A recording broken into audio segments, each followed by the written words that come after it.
Kota Madinah itu kalau lagi musim dingin, dinginnya luar biasa, sampai menusuk tulang itu.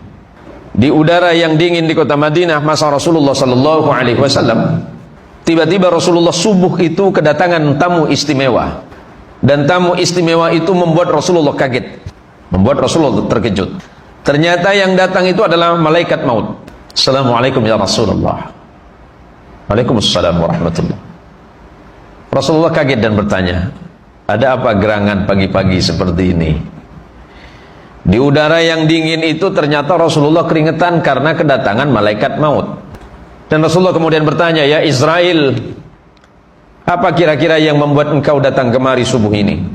Begini ya Rasulullah, saya cuma mau beritahu, mau bagi tahu orang yang sedang azan di masjidmu itu, besok asar Allah perintahkan saya untuk cabut dia punya nyawa. Hati-hati. Serius saya. Kenapa? Ya Rasulullah, besok menjelang asar nyawa orang itu saya cabut sesuai dengan perintah Allah kepadaku. Baik. Tapi kemudian Rasulullah berpikir, ada apa gerangan malaikat ini memberitahu atau bagi tahu untuk saya bahwa muadzin saya yang ada di masjid itu akan dicabut nyawanya menjelang asar. Setelah itu Rasulullah berangkat ke masjid. Sesampainya di masjid, orang pertama kali yang dilihat Rasulullah adalah yang azan tadi. Hati-hati besok azan subuh ya. Dalam fikiran Rasulullah, ya Allah, sahabatku ini adalah azan subuh yang terakhir. Karena sebagaimana yang disampaikan oleh Israel, nanti asar atau sebelum asar nyawanya akan dicabut. Selepas itu menjelang zuhur, semakin dagdikduk hati Rasulullah, semakin khawatir Rasulullah. Dan Rasulullah memang masih mendengar azannya sahabat ini. Allahu Akbar, Allahu Akbar. Rasulullah berkata dalam hati, sahabat, ini adalah azanmu yang terakhir, karena nanti asar Allah akan mencabut nyawamu. Selesai itu, menjelang asar semakin khawatir Rasulullah Sallallahu Alaihi Wasallam sebagaimana yang dijanjikan oleh Israel. Tapi ternyata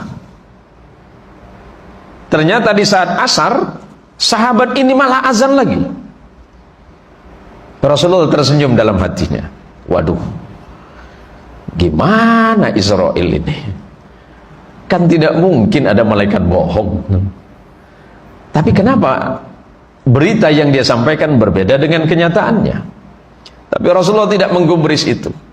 Sampai kemudian ternyata asar, orang itu azan lagi, sahabat itu azan lagi, lega hati Rasulullah.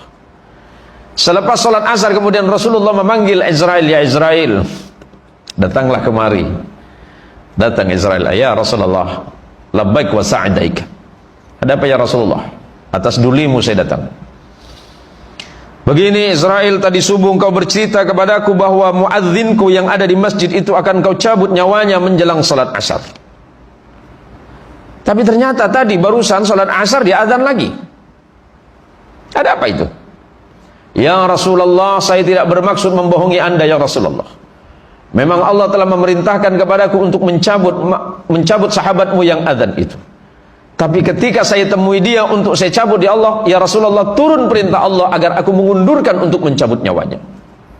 Kenapa? Karena barusan sebelum berangkat ke masjid dia sedang bersilaturahim ke tetangganya. Maka karena dia senang bersilaturahim ke tetangganya, maka Allah memerintahkan kepadaku, yang pertama, jangan cabut nyawanya. Dan yang kedua, aku masih mengizinkan usianya aku panjangkan 83 tahun lagi. Kabar gembiranya seperti itu kira-kira. Tapi itu khusus sahabat. Kalau kita tak paham juga. Tapi yang jelas bahwa sesiapapun yang mau duduk bersama-sama bersilaturahim di jalan Allah, Allah pasti berikan kemudahan urusan dunia dan akhiratnya. Dan yang kedua, Allah mudahkan rezekinya. Allah mudahkan rezekinya, Allah panjangkan umurnya.